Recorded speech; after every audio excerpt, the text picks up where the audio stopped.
Todos vamos a desencarnar, todos vamos a pasar por el trance de la muerte. Nos atañe directamente a todos, porque nadie se ha quedado en el planeta Tierra encarnado. Tarde o temprano todos pasaremos a esa dimensión espiritual. Y la doctrina espírita viene a prepararnos para ese gran viaje y para ese tránsito a la dimensión espiritual. Entonces vimos en el título la palabra muerte. La muerte está representada por la humanidad por figuras fantasmagóricas, figuras amorizantes, oscuras y tétricas. Y viene la doctrina y nos cambia el paradigma y nos habla de desencarnación.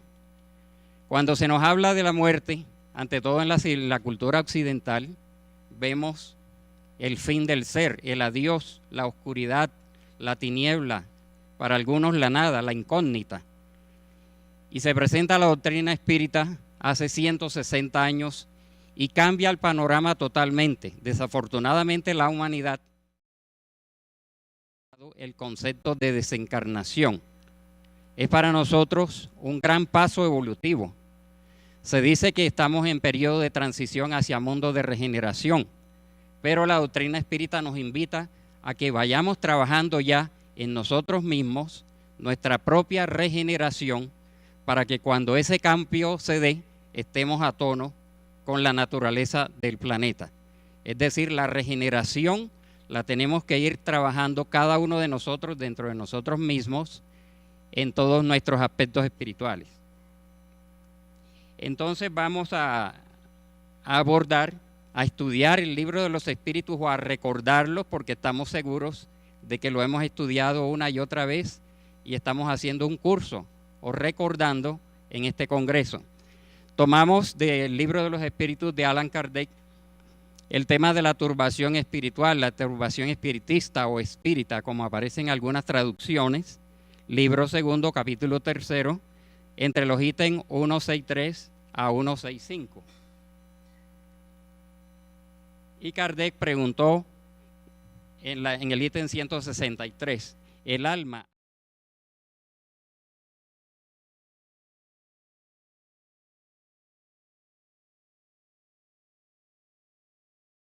interesante pregunta de Allan Kardec, porque antes de Kardec se había abordado el tema muy vagamente, en forma de misterio, esoterismo, religiosidad y hasta temor.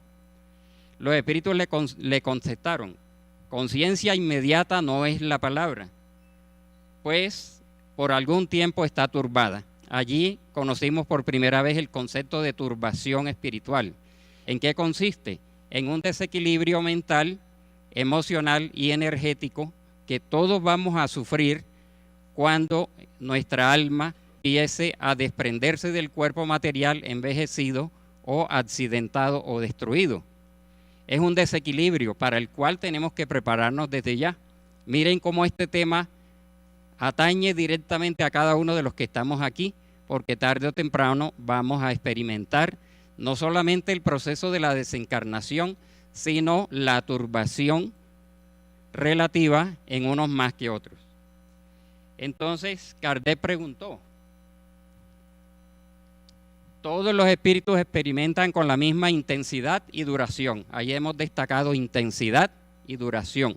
La turbación que sigue a la separación del alma y el cuerpo, respuesta de los espíritus superiores. No, puesto que depende de la elevación. Cada uno de nosotros tiene un grado de elevación. Acostumbramos a decir, tenemos un grado de inferioridad. Lógicamente es así. Pero también tenemos ya un grado de elevación. Miren todo el recorrido que hemos tenido desde que salimos de las manos del Creador como espíritus sencillos e ignorantes. Y hemos llegado hasta la condición de seres humanos. Ya tenemos cierto grado de elevación y de eso va a ser la intensidad y la duración de ese periodo de turbación por el cual vamos a pasar. El que ya está purificado se reconoce inmediatamente porque se ha separado de la materia durante la vida del cuerpo. Parece una contradicción, ¿cómo así que separarnos de la materia durante la vida del cuerpo si eso es desencarnación? Es la desmaterialización moral que podemos ir trabajando desde ya. Al paso que el hombre carnal, cuya conciencia no es pura, conserva por mucho más tiempo la impresión de la materia. Entonces todo depende de la elevación y del grado de apegamiento a la materia o de moralización que nosotros hayamos alcanzado. El maestro Kardec volvió a preguntar, ¿el conocimiento del espiritismo, ese que hoy nos reúne, tiene alguna influencia en la duración más o menos larga de la turbación? Respuesta lógica, muy grande, porque el espíritu comprende de antemano su situación. O sea, el espiritismo, esta doctrina maravillosa, nos hace comprender de antemano cuál va a ser la situación que vamos a emprender. Es como cuando vamos a regresar al hogar o vamos a emprender un viaje. Sabemos de antemano las condiciones de ese viaje y del sitio al cual vamos a ir. Pero la práctica del bien y la pureza de la conciencia son las que más influyen. Claro, porque ¿cuántas personas en el mundo conocen la doctrina espírita? 10.000, 20.000, 2 millones, 3 millones, 5 millones, muchos millones afortunadamente. Pero ¿qué pasa con los otros 7.000 millones de habitantes de la Tierra que no conocen la doctrina espírita? O que pueden tener otras filosofías espiritualistas o conocer otras religiones que si las practican con sinceridad también constituyen para ellos una separación anticipada del apego de la materia. Entonces sería injusto pensar que solamente los espíritas vamos a tener una influencia favorable al momento de la desencarnación. No, ahí está clara y sabiamente dicho. La práctica del bien y la pureza de la conciencia son las que más influyen. Como dice alguien por ahí jocosamente, más vale un buen ateo que un mal espírita. ¿Por qué? Porque es la práctica del bien y la pureza de la conciencia las que nos van a favorecer al momento de la desencarnación y va a definir el grado de turbación que vamos a tener. Entonces, resumiendo, dice en el libro de los espíritus, en el momento de la desencarnación, todo es confuso al principio. Entonces, tenemos ya cierta conciencia de que vamos a pasar en mayor o menor grado una cierta confusión. El espíritu procura explicarse su nueva situación, que ha pasado. Ve su cuerpo y no comprende la separación. Hay espíritus que recién desencarnados pueden ver su cuerpo, hay otros que quedan en una especie de oscuridad y no lo van a ver enseguida. Siente un cuerpo semejante al anterior, como dicen los espíritus inferiores o los espíritus sufrientes, que se presentan en las reuniones mediúnicas diciendo que no están muertos. ¿Por qué me llaman muertos si yo me estoy viendo un cuerpo? Lo ven y lo sienten, porque la desencarnación es un cambio brusco, una sorpresa, y para nosotros va a ser un breve o un largo aturdimiento. Vamos a estar admirados y no creemos estar muertos. Por supuesto que vamos a necesitar algún tiempo para reconocernos unos más que otros. Cada desencarnación presenta condiciones particulares según nuestras condiciones intelectivas y nuestras condiciones morales, según el carácter y según la clase de muerte. Si es una muerte lenta por ancianidad, o fue una muerte por accidente, o si fue un suicidio, todo eso va a influir en el grado de confusión y la intensidad que vamos a experimentar en ese momento. Vamos a tener una ilusión que dura mientras se separa el perispíritu del cuerpo físico, como ya sabemos, y las ideas y la memoria van a irnos volviendo gradualmente. Continuamos con el resumen. Van a influir en nosotros las ideas sobre la muerte. ¿Cuáles son las ideas sobre la muerte?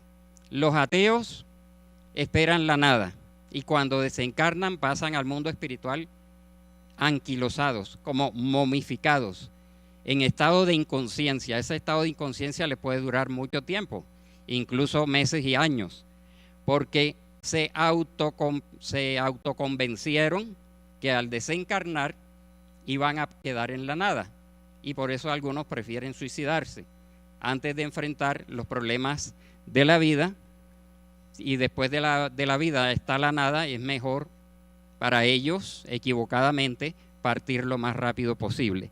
Entonces, como nos narra André Luis y otras obras, muchos espíritus quedan inconscientes porque creían encontrar nada. Otros llegan desesperados reclamando el cielo que les prometieron. Otros esperaban el infierno y no lo encontraron tampoco. Y no se acuerdan que estuvieron en el infierno acá en la tierra, figuradamente, ¿no? Para el que no es puro de conciencia, la turbación abunda en congojas y en angustias que aumentan a medida que se reconoce. Así nos han descrito todas estas obras mediúnicas y las comunicaciones en donde los espíritus están sumidos en congojas y en angustias. Y por supuesto la duración de la turbación va a ser muy variable. Entonces es un proceso gradual que ha sido descrito desde Edgar Cayce y más concretamente en las obras de André Luis, mencionado también por Allan Kardec. Son lazos fluídicos, lazos energéticos que unen el espíritu y el periespíritu a su cuerpo físico. Y la desencarnación representa o una ruptura brusca de esos lazos o un deshacerse gradual en las muertes naturales o en las muertes lentas. Aquí el artista representó numerosos lazos, porque como dice André Luis, molécula a molécula se va separando el periespíritu del cuerpo físico. Y finalmente va a quedar el lazo mental, el lazo cerebral, que se extiende, y esto lo experimentamos todas las noches. En cierta forma, desencarnamos todas las noches en el desdoblamiento parcial. Todas las noches nuestra alma, con su periespíritu, se desprende del cuerpo físico, vamos a la dimensión espiritual, cerca, lejos, un buen desdoblamiento o un mal desdoblamiento, todo depende de nuestras condiciones, y es un entrenamiento para la desencarnación. Más es un proceso gradual que ha sido representado por numerosos artistas y que ha sido llevado a grandes series de televisión y del cine, el proceso de la desencarnación. Ellos lo describen tal cual, hasta que finalmente se rompe el lazo fluídico mental o cerebral y el espíritu o queda al lado del cadáver y lo mira, ve su sepelio, ve a sus familiares llorando, les grita, les suplica, se confunde, y si es espiritualizado comprende que ya perteneció o pasó a la dimensión espiritual. Y otros flotan. He conocido casos personalmente de accidentados que estando acostados en la cama de rayos X, en la mesa de rayos X, manifiestan haberse desprendido del cuerpo y subido hasta el techo. Lo han narrado perfectamente. Y también conocimos un caso de un accidentado que desencarnó sobre la mesa de rayos X, un hombre joven, y dijo, me voy, mis hijos, y desencarnó. Fue totalmente consciente en el momento de la separación. Entonces vemos aquí que en el libro segundo, capítulo 6, Vida Espírita, Percepciones, Sensaciones y Sufrimientos de los Espíritus, desde la 237 a la 259, hay bastante material ilustrativo y explicativo. Y el ensayo teórico que escribió el maestro Allan Kardec, que contiene 5 páginas en donde él sintetiza maravillosamente este proceso. Bien, veamos algunas preguntas.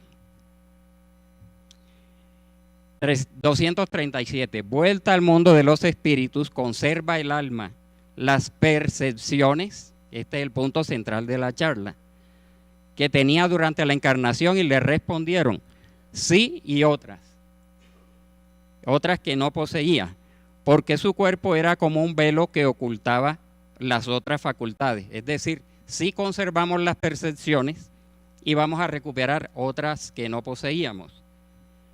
La inteligencia es un atributo del espíritu, pero se manifiesta más libremente cuando no tiene trabas. O sea, cuando perdamos esta traba del cuerpo material, maravilloso instrumento que la divinidad nos ha dado a través de la evolución para nuestro crecimiento y nuestra evolución espiritual.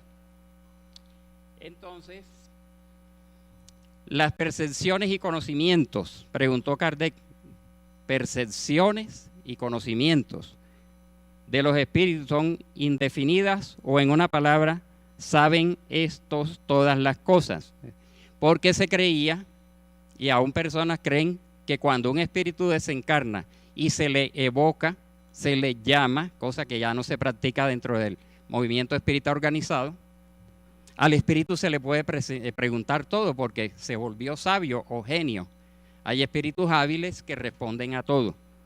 Por eso Kardec quiso aclarar esto de que si los conocimientos, si los espíritus sabían todo. Mientras más se aproxima a la perfección, más saben. Si son espíritus superiores, saben mucho y los inferiores están más o menos ignorantes de todas las cosas. Eso lo comprendemos muy bien todos los militantes del movimiento espírita. ¿Conocen los espíritus el principio de las cosas? Es decir, tremenda pregunta filosófica, el principio de las cosas. Según su elevación y pureza, ahí está el resumen. Los espíritus inferiores saben de esto tanto como los hombres. Sigamos. Abordó Kardec entonces el tema del tiempo. Ya fíjense que ya vimos la inteligencia, el principio de las cosas, las percepciones que se recuperan. Ahora abordemos el tiempo. ¿Viven los espíritus el tiempo como nosotros, el pasado, el presente, el futuro? No. Y de aquí depende que el que no nos comprendáis siempre tratándose de fijar fechas o épocas. Como le dijo aquella voz al apóstol Juan cuando estaba en la isla de Patmos, que fue arrebatado en espíritu para mostrarle lo que vendría a través de los milenios, a través de los siglos. Y la voz le dijo, estas son las cosas que pronto sucederán. Y miren cuánto tiempo ha pasado.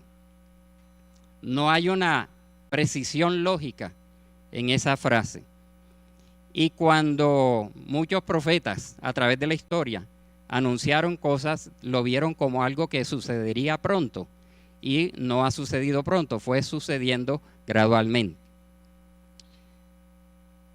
Entonces, los espíritus viven ajenos al tiempo. Antes pensábamos que los espíritus contaban el tiempo como nosotros y sabían y saben que estamos en el año 2017. Por supuesto que hay unos que sí saben que estamos en el 2017.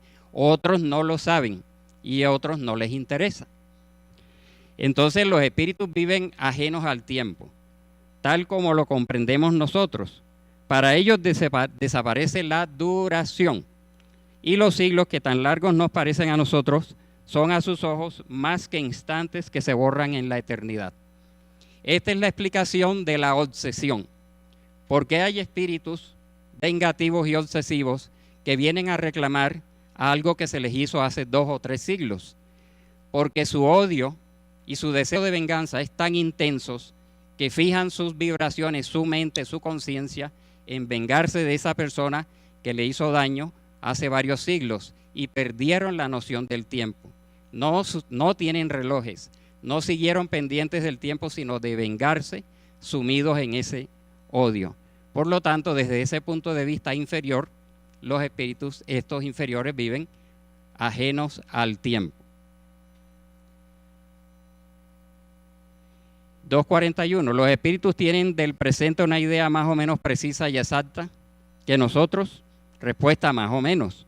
Como el que ve con claridad y se forma una idea más exacta de las cosas que un ciego. Los espíritus ven lo que vosotros no veis y juzgan, por lo tanto, de diferente modo. Pero volvemos a repetirlo, siempre según su elevación. Es decir, según el grado de elevación, los espíritus siempre van a tener idea del presente. ¿Cómo adquieren los espíritus el conocimiento del pasado? Este conocimiento es limitado en ellos. Fíjense que el maestro Kardec no ha agotado todavía, o en esa época pues, el tema del tiempo. Sigue preguntando. ¿Cómo adquieren los espíritus el conocimiento del pasado? Este conocimiento es limitado en ellos.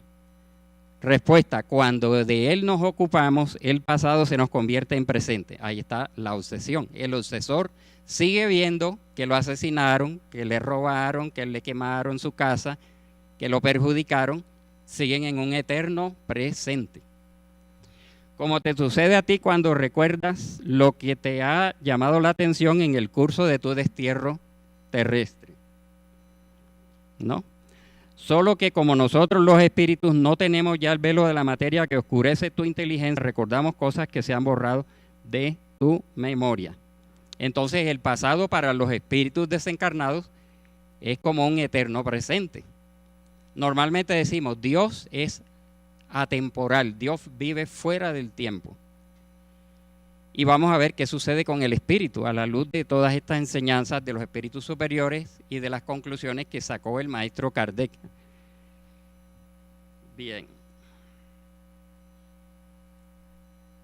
Siguió el maestro con el tema del tiempo, el porvenir, el futuro. Y por ahí hay pretendidos espíritas que no son más que espiriteros, adivinadores, echadores de suerte que pretenden anunciar el futuro. ¿Conocen los espíritus el porvenir? También depende esto de su perfección. Con frecuencia solo lo entreven, pero no siempre les es permitido revelarlo, ¿no? Cuando lo ven, les parece presente. Miren, si comparamos esta respuesta con una de las anteriores, habían dicho, cuando los espíritus evocan el pasado, se les vuelve presente. Y el futuro también se les vuelve presente. Los superiores, claro. Cuando lo ven, les parece presente. Y lo ven más claramente cuando más se aproximan a Dios. ¿Qué quiere decir todo esto? Que nosotros vivimos en un eterno presente. Para nosotros, el pasado es una ilusión. Es una serie de recuerdos que tenemos en el cerebro, en las neuronas, de una forma todavía extraña para la ciencia, una forma desconocida. Y en la mente espiritual están muchas cosas archivadas, o casi todo podríamos decir. De tal manera que hay espíritus desencarnados que los ayudan con una fluidoterapia en el mundo espiritual y empiezan a recordar sus vidas anteriores, como sucedió en el libro El drama de la Bretaña, por la medium Ivonne A. Pereira, en donde el espíritu Charles es llevado al sitio donde se realizaron los acontecimientos del suicidio de la medium en una reencarnación anterior, y cuando él penetra en la escena, todo cobra vida, como si los hechos estuvieran sucediendo, se les vuelve un presente. Entonces nosotros siempre vivimos en un presente, nosotros estamos ahora viviendo el momento actual. Cuando empezamos a recordar cosas, como dicen, recordar es vivir, no es exactamente vivir, sino medio vivir. Y proyectar la mente hacia el futuro todavía no existe. Luego nosotros estamos siempre en un presente. Tenemos esas dos ilusiones, una más firme que es el pasado y una insegura que es el futuro. Pero resulta que con nuestros actos, con nuestra conducta, con nuestras acciones, ya estamos construyendo el futuro que nos espera. Bien, los espíritus que han llegado a la perfección absoluta tienen completo conocimiento del porvenir, tradúzcase futuro también. Respuesta: completo no es la palabra, porque Dios es el Señor soberano y nadie puede igualársele. Solo Dios tiene un completo conocimiento del porvenir. ¿Ven los espíritus a Dios?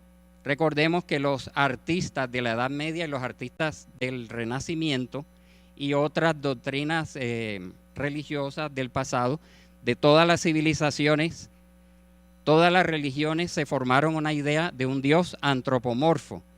Vieron a Dios en el fuego, en los fenómenos de la naturaleza, en las estrellas, en los astros, fueron haciendo abstracciones y finalmente hicieron una representación antropomórfica de Dios.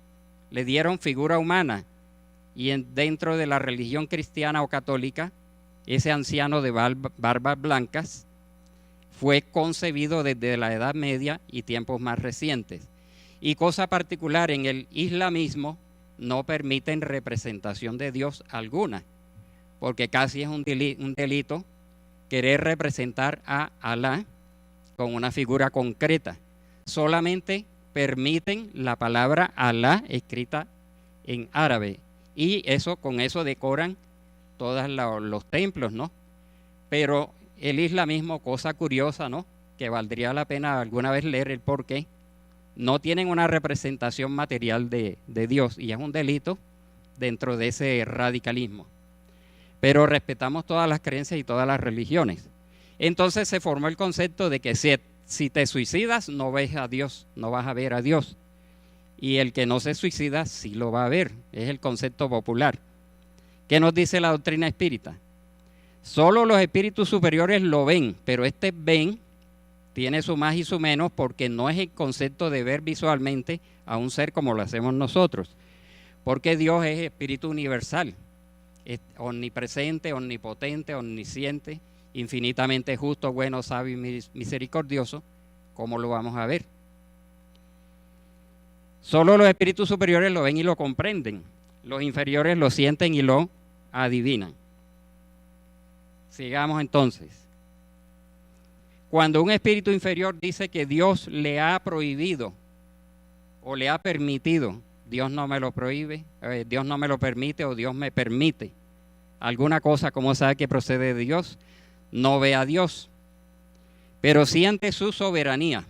Y cuando no debe hacerse una cosa o decirse algo, percibe como una intuición, como una advertencia invisible que le impide hacerla. Entonces los espíritus presienten a Dios.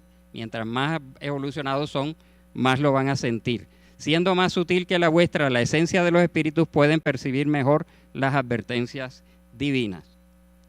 Sigamos.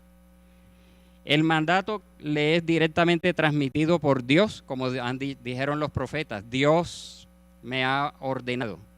O Dios prohíbe, como dijo Moisés, para muchas cosas de la vida material. Dios me ha dicho. Respuesta de los espíritus: no lo recibe directamente de Dios, puesto que es preciso ser digno de ellos para comunicarse con Él.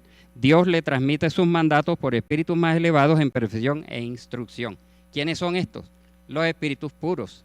Recordemos que el libro de los espíritus nos enseña que solamente los espíritus puros son los ministros directos de Dios. Reciben de Él directamente los mandatos para el mantenimiento del orden del universo, el orden del cosmos.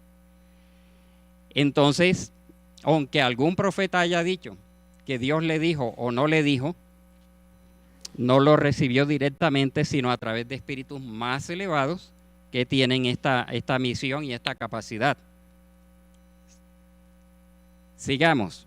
¿Está circunscrita la vista de los espíritus como la de los seres corporales? Respuesta: no, reside en ellos. Y esto ya le pasa a los encarnados. Tenemos la vista circunscrita en los ojos, pero a los medium videntes, porque lo hemos escuchado en distintas sesiones, hay medium videntes que ven a las entidades que están al lado, a la entidad que está atrás, o está arriba o al lado. Porque en el momento del trance, o en el momento de la elevación del pensamiento, de la oración, nuestra alma se separa parcialmente del cuerpo. Se abre una ventana psíquica, se abre una percepción, y en ese momento el medium vidente, a veces sin comprenderlo, percibe cosas que están a su alrededor, deja de estar circunscrita momentáneamente. Por supuesto que se trata de medium videntes educados, que se han mejorado moralmente, que tienen un entrenamiento, un grado de desarrollo mediúnico. Pero sí se ha percibido esto, y seguramente aquí en el público algunos videntes dicen que ven lo que está detrás. Entonces, viene la otra pregunta. Como se decían, vamos a prender unas lucecitas o una velita para que los espíritus que están en oscuridad sepan llegar hasta acá. Error. ¿Los espíritus necesitan claridad para ver? No, porque ellos ven por sí mismos. No necesitan que haya claridad u oscuridad, y no necesitan de la claridad exterior. Las tinieblas no existen para ellos fuera de aquellas en que por expiación pueden estar sumidos. Los espíritus suicidas, los espíritus inferiores, están sumidos en una oscuridad, como hemos leído. Pero esa oscuridad, pueden ellos entrar a este salón y seguir viendo oscuridad, porque no es esa luz, sino su propia oscuridad interior. Bien, sigamos. ¿Tienen necesidad los espíritus de trasladarse de un lugar a otro para ver lo que pasa en dos puntos distintos? ¿Pueden, por ejemplo, abarcar lo que ocurre en los dos hemisferios del globo? Por supuesto, los espíritus superiores o puros o bien elevados podrían tener esta capacidad. Como el espíritu se traslada con la rapidez del pensamiento, puede decirse que ve a la vez lo que sucede en todas partes. Pero, repito, no son todos los que tienen esta capacidad de ver lo que sucede en varios lugares al mismo tiempo. Viene entonces la aclaración. Su pensamiento puede irradiarse y fijarse al mismo tiempo en muchos puntos diferentes. Pero esta facultad depende de su pureza, de modo que mientras menos puros es, más limitada tiene la vista. Y solo los espíritus superiores pueden abarcar el conjunto. Así que mientras más elevados, si se está realizando una reunión mediúnica en Lima y se está haciendo otra en Montreal y otra en Bogotá y otra en Tokio, los medium videntes dicen: estoy percibiendo a Juana de Ángelis. Y puede ser que Juana de Ángelis o Francisco de Asís o el maestro Kardec, desde una gran elevación espiritual, se están proyectando en los distintos puntos, y no es que estén ahí al lado del medium, sino que hay una proyección por la superioridad del espíritu. Seguramente ustedes han experimentado eso. Y preguntó Kardec: ¿el espíritu ve las cosas tan claras como nosotros? Más claras aún.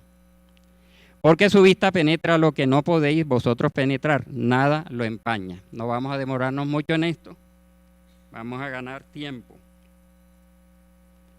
Entonces, ¿percibe el espíritu los sonidos? Por supuesto, sí, y percibe otros que no pueden percibir vuestros sentidos obtusos. Es como los animales que perciben un rango de sonidos, una frecuencia más alta que nosotros. Por supuesto, los espíritus escuchan lo que se produce en el mundo material y en el mundo espiritual. Y preguntó Kardec: si la facultad de ver se generaliza, también la de oír. La facultad de oír reside en todo su ser, como la de ver.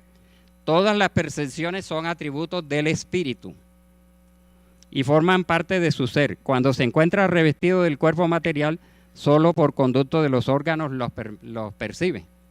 Pero en estado de espíritu no las tiene localizadas. ¿Qué quiere decir esto? Que las percepciones, cuando desencarnemos, poco a poco se van a ir recuperando su estado normal, que es la generalización. Pero ¿a través de qué órgano?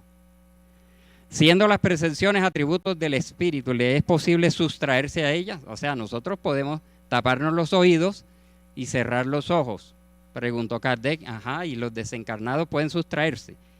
El espíritu ve y oye lo que quiere únicamente, sobre todo los espíritus elevados. Los imperfectos ven y oyen a menudo a pesar suyo. De ahí que hay espíritus sufrientes que aún están en una unión, en reclusión mental con el cadáver, y a pesar suyo siguen viendo el cadáver en estado de putrefacción. ¿Son sensibles los espíritus a la música? Los espíritus elevados son sensibles a la música celeste, sublime y armoniosa. Así como mencionó el anterior expositor de estos espíritus, los grandes clásicos de la música que viven en altas esferas. Los espíritus vulgares pueden experimentar cierto placer oyendo nuestra música, y así sucede. En los sitios en donde hay música vulgar está lleno de espíritus inferiores. Sensibles a la música.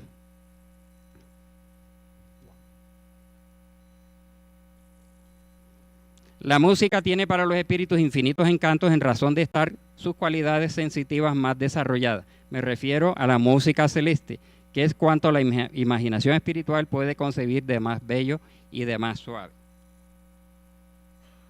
Y sobre las bellezas de la naturaleza, Indudablemente los espíritus son sensibles a las bellezas de la naturaleza, según su actitud para apreciarlas y comprenderlas. Las bellezas naturales de los mundos son tan distintas que se está lejos de conocerlas.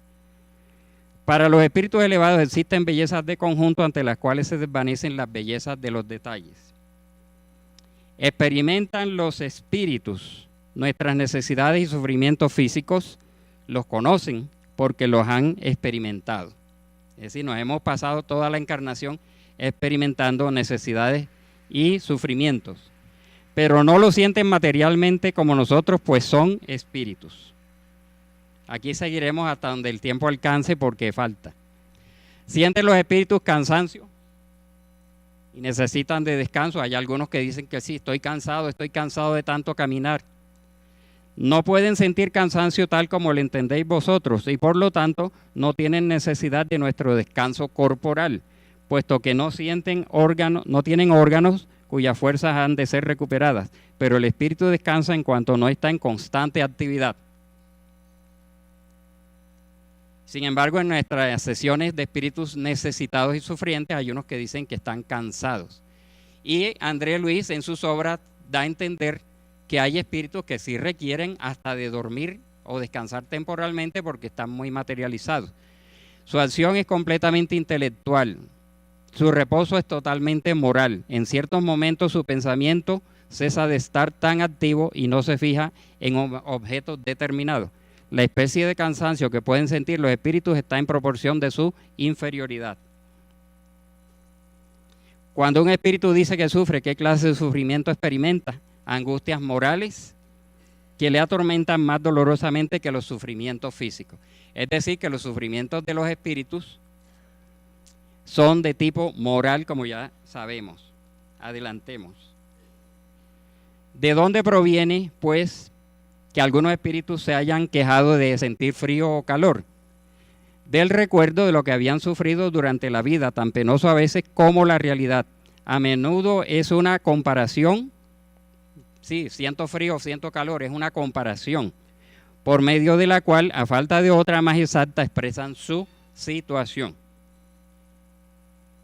Resumiendo, el ensayo teórico de la sensación de los espíritus. Todo se depende del recuerdo que los espíritus desencarnados, y así nos va a pasar a nosotros cuando desencarnemos. Vamos a tener un periodo de ilusión, repercusión moral, visión del cuerpo, duración de los lazos fluídicos mayor o menor grado, densidad periespiritual y nuestra condición moral, que es la que más va a determinar esto. Volvamos a leer entonces en el libro El cielo y el infierno 52 ejemplos que Allan Kardec colocó allí. Estos 52 ejemplos son 17 espíritus felices, 6 espíritus de mediana condición, 9 espíritus en sufrimiento, 10 suicidas, son casos que el maestro Kardec recibió comunicaciones y explicaciones, criminales arrepentidos 5 y espíritus endurecidos 5. Entonces, la gran pregunta, ya finalizar, ¿por qué los espíritus sienten, oyen, ven, perciben, etcétera? La gran respuesta es: el periespíritu es el órgano sensitivo del espíritu, en el libro La Génesis. Y ya conocemos en la doctrina espírita las características del periespíritu, que es preciso no confundir las sensaciones del periespíritu independiente con las del cuerpo. Las informaciones de André Luis, su tránsito por el umbral, las sensaciones que tuvo, las percepciones que tuvo, obedecen a las percepciones del periespíritu, que es el órgano sensitivo del espíritu. El alma o espíritu tiene pues en sí mismo la facultad de todas las percepciones. Hay muchas obras que hablan de esta enseñanza. Y por último, la recomendación de André Luis: oh amigos de la tierra, ¿cuántos de vosotros podréis evitar el camino de la amargura con la preparación de los campos interiores del corazón? Encended vuestras luces antes de atravesar la gran sombra. Buscad la verdad antes de que la verdad os sorprenda. Sudad ahora para no tener que llorar después. Y esto es lo que ha venido a hacer con nosotros la doctrina espírita, ayudarnos a encender nuestras luces antes de atravesar la gran sombra, que es una zona apenas, pero después llegaremos poco a poco a la luz. Muchas gracias por su atención.